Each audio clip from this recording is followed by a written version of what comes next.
Жаназа түсінде жаназаның арқасынан жүргенін көрсе, ол адамның дінінің теріс екендігін білдіреді.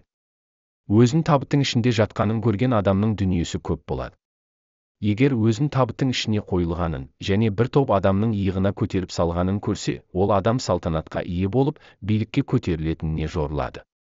Ол үшін жылап жатқан адамдарды көрсе, ол адамның өмірінің соңы жақсы болады. Түсте жаназа көру әрдайым жақсылық пен ұзақ өмірге жорылады. Жаназаның өз отбасынан бірі болғанын көрсе, науқас танысы болса, ауруынан жазылады, олды болады деп есептеледі. Өзінің өліп қалғанын көрсе, бақытты ғұмыр кешетінін білдіреді.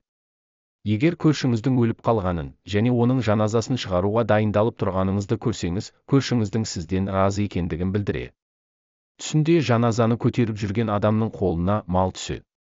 Керманидің көзқарасы бойынша түсте жаназа көтеріп жүру, діннен алшақтаған адамға жәрдем берудің, ал өзінің табыттың ішінде кетіп бара жатқанын көру, жоғары дәрежеге көтерілудің белгісі.